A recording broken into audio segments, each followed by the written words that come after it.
Her butter runs light. Harmon Teague said it loud, like a man saying a thing he wants believed before anyone thinks to check it. He stood in the middle of the Bristow market, a commission broker who bought cheap and sold dear, and he pointed down the row of stalls at the plank table where Della Hartwell sold her butter and her eggs.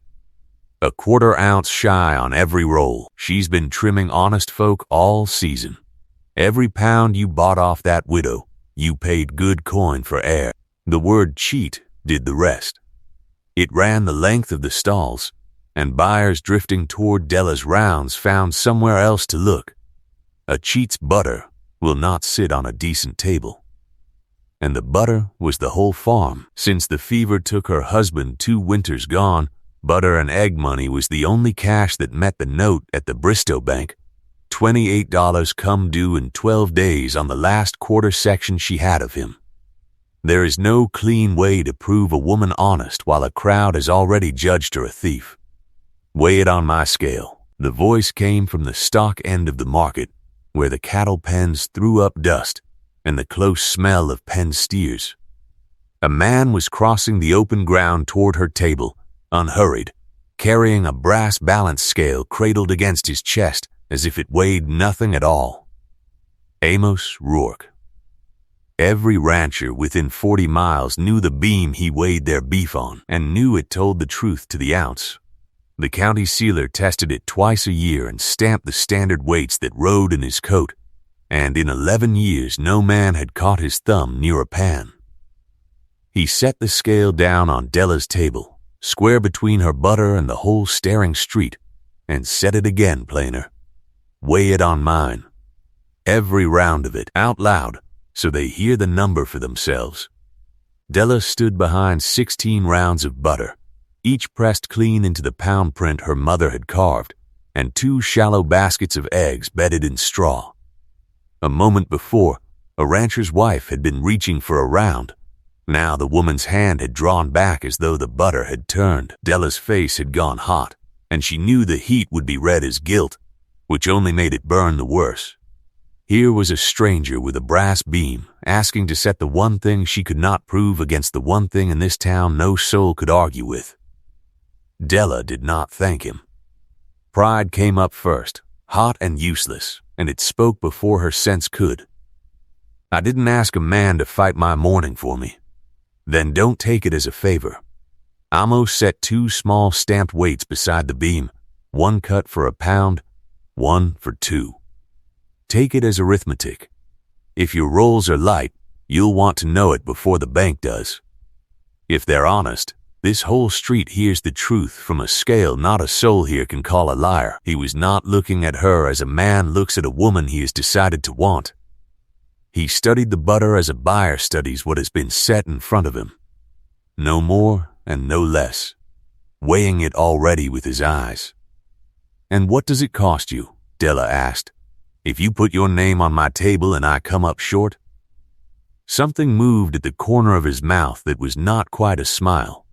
Then I've weighed cattle wrong for 11 years, and every rancher standing here gets to say so to my face. He met her eyes and held them. That's the price. I won't pretend to you there isn't one. That was what turned her. Not kindness, which she would have refused on the spot, but the plain sum of it laid open on the table between them. He was staking the only thing a weighing man owns, which is the belief that his numbers come clean. All right, she said. Weigh it. Teague laughed, but the laugh came a beat too late to land. Rourke, you don't know this woman from a fence post. You'd set your beam behind a widow's butter on nothing but her pretty face? I'll set it behind the scale, Amos said. The scale doesn't care whose butter it is, nor whose face. He lifted the first round. Della had wrapped each one in a square of muslin, the butter pressed into the print until it held a sharp edge. Amos peeled the cloth back and laid the bare pound in the near pan. Cloth comes off, he told the crowd. Not her. You weigh the goods, never the wrapping. That's tear. Any man who weighs your butter with the cloth still on it is charging you for laundry and calling it cream. A few people laughed, and this time the laugh went Della's way. It was the first thing that had gone her way since the word cheat landed, and she felt it against her back like a flat, steadying hand. The beam swung, hunted, and settled level against the stamped pound. 16 ounces, Amos said. True, he set that round by and took up the next. Della watched her own hands stop their shaking. She knew what was inside each pound because her arms had ached putting it there. She had worked the buttermilk out until the wash ran clear, because butter left streaky with milk soured inside a week, while butter worked clean and salted right kept a month in the cool of the spring house. 3/4 of an ounce of salt to the pound. No more, no less. Now a brass beam was saying it back to the whole town. 16, Amos said. This one runs a hair over, and I'll call it a full pound and let her keep the hair. He set it aside. Next, round after round, the beam came to rest level or tipped a whisper toward the buyer, and never once the other way. By the 4th round, a rancher's wife had come back to the table's edge. By the 6th, she was not alone. You give good measure, an old rancher said. He was Ezra Pell, gray as a fence rail, and he had bought and sold on Amos Rourke's beam for years. Most sellers shave at the near side and hope you don't notice. A light pound loses you the buyer, Della said, not looking up from the pan. A heavy one keeps him coming back. That was my mother's whole book of business, and hers before that. Amos grunted, not disagreeing, and set another pound in the pan. Same in beef, he said. A buyer who chisels the shrink allowance gets 1 fat sale, and 100 men who never trade with him twice. Honest weight isn't charity. It's the only kind of trade that lasts a season. The beam settled. 16, true, and this one. He waited for it to come to rest. Heavy again, true. By the 8th round, the crowd had pressed in close, and the counting had turned into something they did together. Someone kept the tally out loud. 8, true.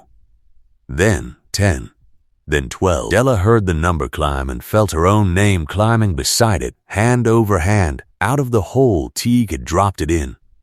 That's a dozen honest pounds, Ezra Pell announced, weighed on Rourke's own beam. I've shipped steers off that scale 9 years running. It has never told me a lie in either direction, and I've watched it close, because a wrong ounce on a steer is real money. Teague shoved forward through the crowd. His face had gone the color of tallow. One clean morning's butter proves nothing. Any woman shapes an honest batch when she knows there's 100 eyes on her hands. The market waited. It was the antagonist's last footing, and everyone could feel him testing it. Della set down the round she was holding and stepped out from behind her table, which she had not planned to do, but her feet had decided a breath ahead of her sense. Then, let's talk about the mornings nobody was watching.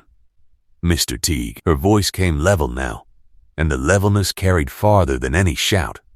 You told these folks a 1/4 ounce shy on every roll, all season long. Weighed on what beam? Teague's jaw worked. Common talk. Common talk you started your own self. She did not raise her voice. She let the arithmetic do the pushing. Here is the sum of your accusation. Since Mr. Rourke has us all in a counting frame of mind, a 1/4 ounce off each of 16 rounds comes to 4 ounces. A full 1/4 pound of butter you say I skimmed before the sun cleared the pens, and every round of it has come up on that beam a clean pound or a hair heavy. 4 ounces cannot hide inside butter that weighs over. So the number was never weighed at all. It was made up. And it was made up to run me off this market. She was not finished, because the crowd was still holding the doubt he had planted. You said 1 clean batch proves nothing. Then hear this. These 16 are this morning's every roll, and I did not know Mr. Rourke would carry his beam across that dirt today. A woman who shaves a 1/4 ounce by habit shaves it worst on the morning she believes no honest scale is anywhere near. This was that morning, and not one round of mine came up short. That is not a bat shaped for eyes. That is simply how I weigh when I think nobody is looking. And why, said Ezra Pell slowly, warming to it, would a broker want an honest seller run off? Ask him who buys my butter when I can't sell it myself. Della turned back to Teague, and now the whole street turned with her. Every seller who sells through your hands gets a fair name from you. Everyone who keeps her own custom comes up light on your talk. I keep my own custom. So does the Vance woman with her honey. So do the Pruitt boys with their smoked bacon. Strange, is it not, how the cheats in this town are always the ones who won't hand you a broker's tenth? Teague found no answer that would hold. He looked from the level beam to the faces around it, and the faces had already made up their minds. He had wanted a thing believed before anyone checked it, and Amos Rourke had checked it in front of God and the whole market, 1 pound at a time. You'll answer for slander, Teague tried, but it came out thin. I'll answer for every ounce I ever sold, Della said, on any sealed scale in this county. Can you say the same for the weights in your own wagon? That landed. A murmur went through the crowd, because a broker keeps his own commission weights, and no one had ever thought to ask the sealer to test them. Teague heard the murmur turn, gathered his coat, and pushed back out through the crowd, and the crowd let him go as a room lets go of a bad smell once a window is thrown open. Amos Rourke had not raised his voice through any of it.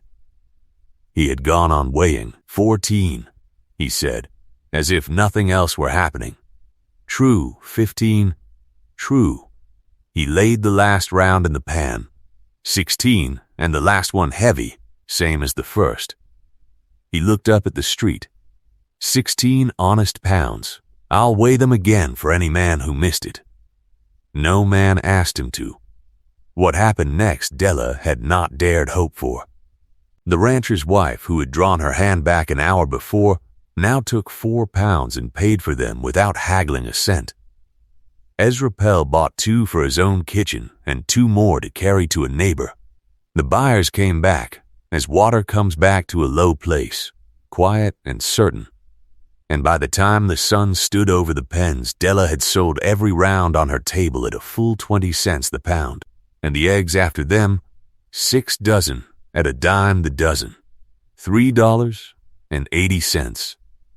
She had walked to market that morning fearing she would carry it all home spoiled and shamed, and instead she had cleared more than any market day since her husband died.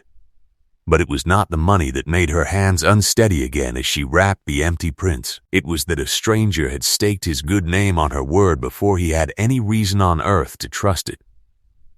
You'll want your scale, she said, when the table was clear. It'll keep a minute. Amos leaned a hip against the plank and looked at the empty prints. You churn all that off one place? 6 cows and a spring house.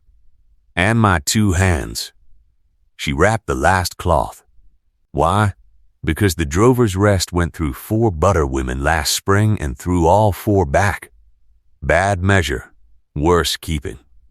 Their cook's been buying tin cream out of Kansas City at a robber's price. He said it plain, a fact laid down, not a favor pressed. You keep clean butter that holds a month. That cook would take every pound you'd carry her. Della's breath caught, and she made it hold steady. The Drover's Rest is the biggest kitchen in Bristow. It is. Mrs. Vance runs it, not the man whose name is on the door, and Mrs. Vance pays cash on delivery and never quibbles a fair weight. He nodded toward the hotel at the head of the street. I haul beef to her twice a week. I could put your Crocs in the wagon and never feel them. No, it came out fast, and she gentled it. No, I'll carry my own butter to my own buyer and make my own bargain. I'll not have it said the widow's trade rides on Amos Rourke's wagon and Amos Rourke's name. Once was enough to be grateful for. Twice would be a debt I couldn't weigh. He looked at her a moment, and this time the almost smile reached his eyes. Fair, he said. A seller ought to walk in on her own feet. I only meant the wheels. So she carried her own Crocs to the Drover's Rest that afternoon, and she set them on Mrs. Vance's kitchen table, and Mrs. Vance cut into a round with a wire and tasted it off the blade and stood a long moment saying nothing. Sweet cream, worked clean, salted light, Mrs. Vance said at last. Where have you been all season? Being told I was a cheat, Della said. It's a fresh charge. It hasn't stuck. I heard about your morning. The whole street heard. Mrs. Vance set the wire down and wiped the blade. I've thrown 4 butter women out of this kitchen since spring. 1 salted so heavy it curled the cook's tongue. 2 more let the milk sit in it, and it soured on my shelf inside the week and cost me the making of it. Do you know what a hotel loses on a crock of butter it can't serve? The whole of what it paid, and the good name of the plate it went out on. That is exactly what it loses. Mrs. Vance almost smiled. You understand my trade better than the women I've been buying from. What do you want for it? 20 cents the pound is the market. I'll give you 22, and I'll tell you why, so you don't think I've gone soft.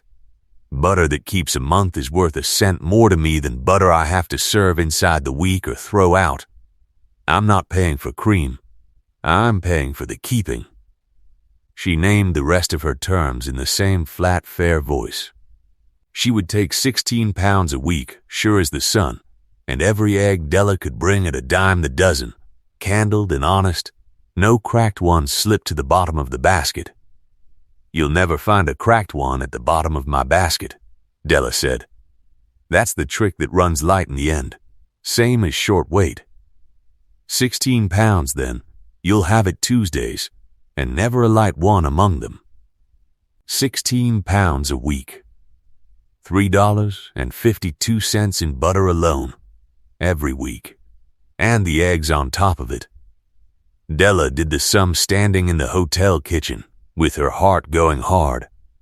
$28 owed at the bank. Better than $3.50 a week from one buyer.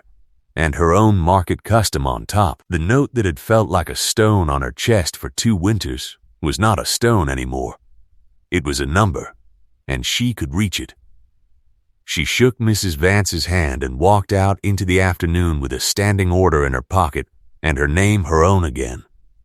It should have ended there. It nearly did. But the next market morning Amos Rourke was at the stock pens as always, and when Della set up her table he came across with a thing wrapped in sacking under his arm. Now, before you refuse it, he said, hear the shape of it first. He set the sacking down and folded it back. It was a balance scale, smaller than his own, the brass new scrubbed and the beam true. Not a gift, she saw at once, because a gift she would have handed straight back. There's a good beam come up for sale off the closed feed store, Amos said. $2 buys it outright from the estate, and it wants nothing more than its weights sealed. That $2 is yours to hand the store, out of your own custom, and I'd not take it from you if you tried. The only thing I've laid down is the sealer's fee, 40 cents, to hold Thursday so he stamps your pound and your 2 pound while you wait. Pay me the 40 cents back or leave it lie, but the scale itself you buy with your own money, and it's yours before it ever reaches my hands. Della looked at the scale a long moment. You could have bought the beam yourself and made me a present of it. I could have. Then it'd be my scale on your table, and we'd be right back where we started this whole business, with folks saying the widow's trade leans on Rourke. He straightened. This way it's your beam, your weights, sealed in your name at the courthouse. You'll never again stand in this market waiting on a man to bring a scale across the dirt. If somebody cries cheat, you weigh it yourself, out loud, and let them count. That was the moment Della understood the difference between the 2 men who had stood at her table. One had wanted her measure believed to be light so he could own her trade. The other had spent a morning, a name, and now 40 cents of trouble to make certain she would never need him at her table again. Thursday, she said. I'll bring it Thursday.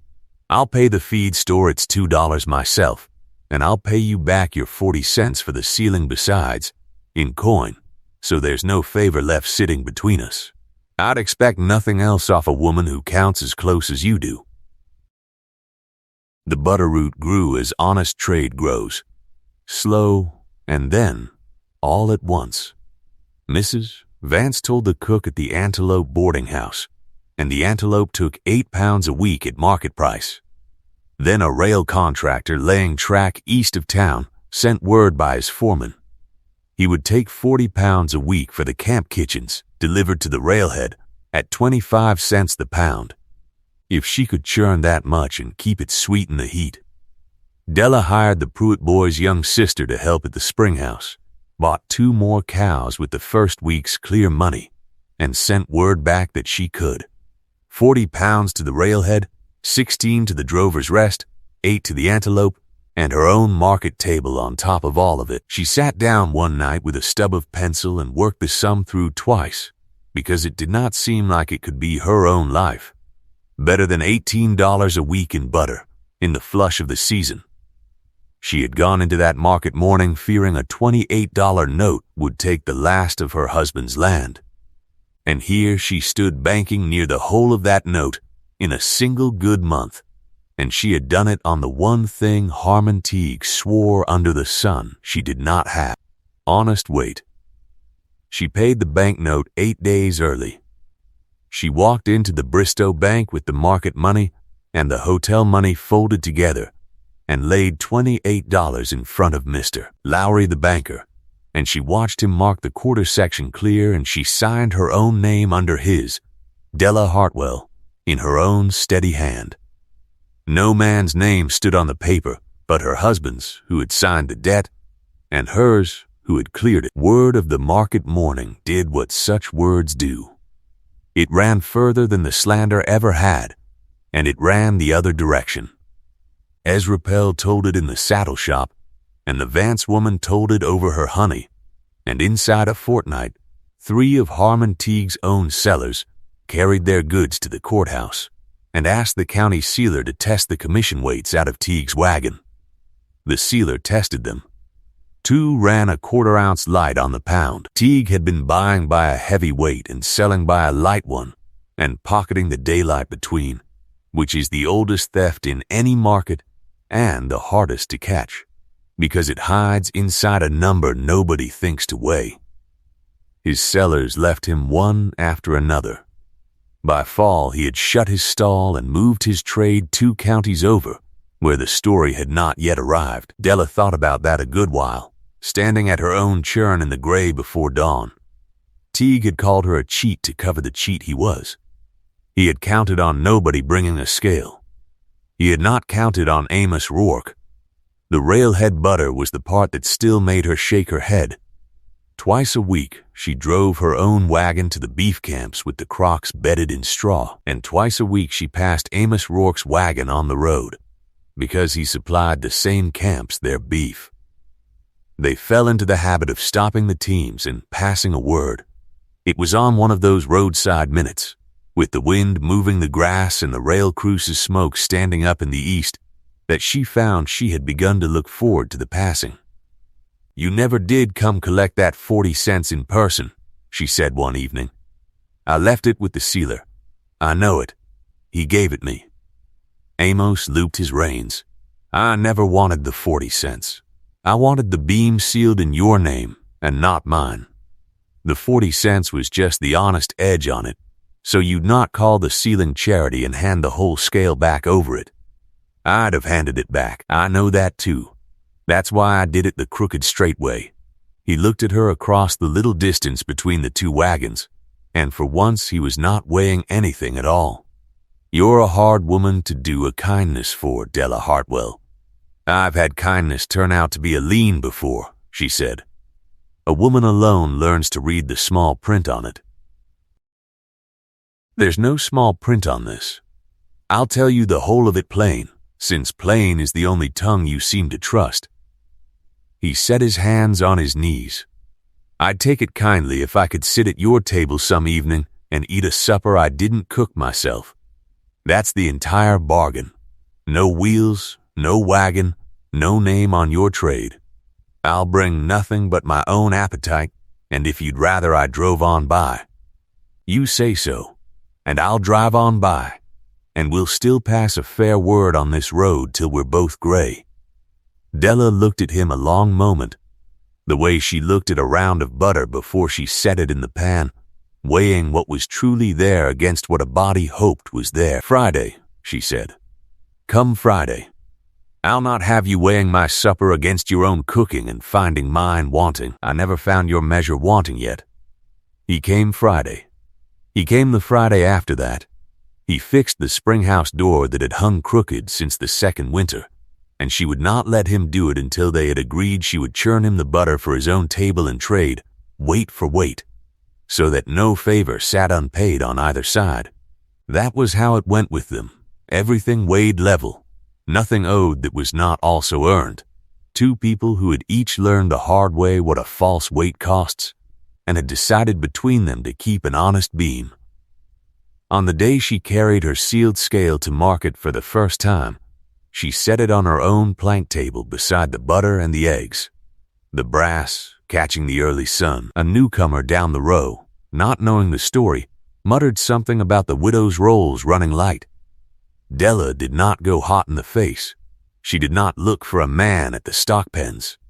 She lifted around, peeled the muslin off it, and laid the bare pound in her own pan, in front of whoever cared to watch. Weigh it yourself, then, she said, pleasant as morning. Cloth off. Out loud, and when it comes up heavy, you can buy the round you slandered, or you can move along. But you'll not stand at my table and call honest weight a lie. The beam swung, hunted, and came to rest a hair over the stamped pound, dead honest. The same as it had that first bright morning when a cattle buyer crossed the dirt to say the 6 words that gave her back her name. The newcomer bought 2 pounds and said no more.